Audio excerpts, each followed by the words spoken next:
Peace be with you. Dear friends, welcome to Living Flame Podcast website and Facebook group.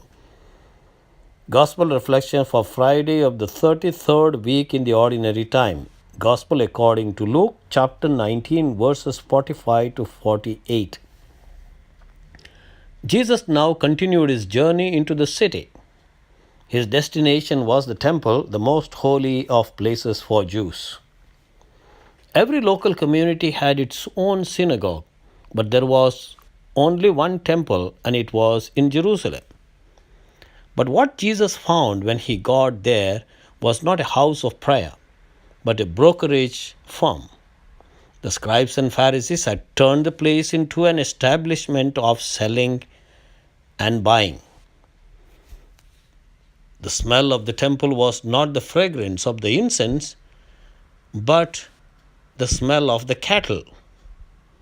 The so-called worshippers were not there for prayer or reflection, but to hawk their wares.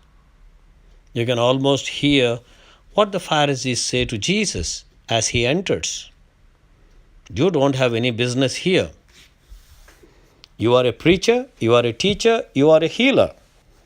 But here, if you want to come, you have to do some business. We are told that when Jesus viewed this scene, he went into a rage. Gentle Jesus, meek and mild, does not fit the Nazarene here.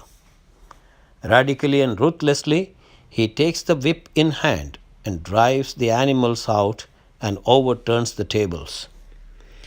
He runs them out of the temple, angrily shouting, "It is written that my house is a house of prayer, but you have made it a den of robbers." Just imagine, dear friends, the anger of Jesus, because these people had turned the entire temple into a marketplace. There was only business. Of course, there were sacrifices offered, praises were offered, and hymns were sung. But then there was this kind of business in the temple, which was supposed to be a place of prayer. Now, when we look at our own life today, what do we understand by the temple of God? Why Jesus got angry? Because the temple of God was turned into a business place. Now, this is a very clear indication to all of us.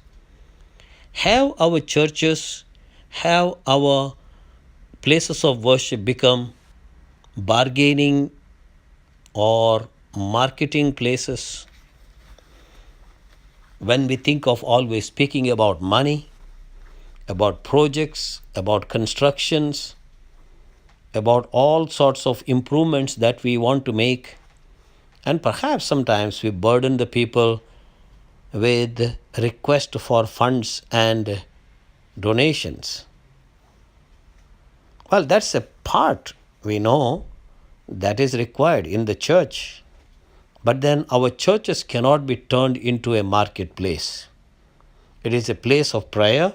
It is a place of sacrifice. It should be a place where we offer thanksgiving to God in adoration. We look at Jesus' attitude. Jesus, after having done his job of cleansing the temple, he continues his work. And the blind and the lame came to him in the temple, and he healed them.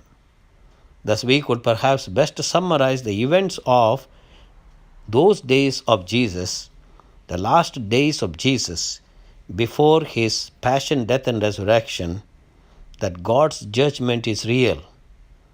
But we can see also God is merciful. Jesus was not only cleansing the temple, but he was inviting people within the temple to be healed.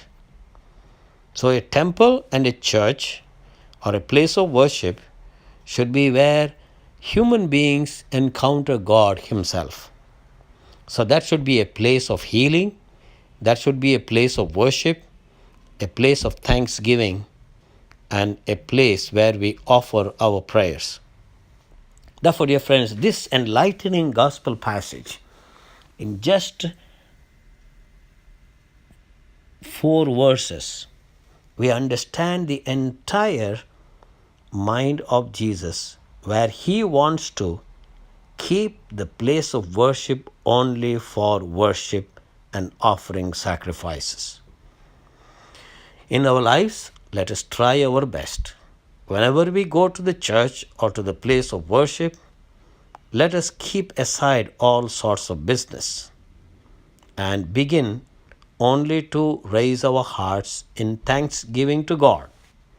And it is a moment also to ask God whatever we need. And this reciprocal relationship with God and us will trigger a wonderful relationship which Jesus himself promised through his intervention, that my house will be called the house of prayer. God bless you.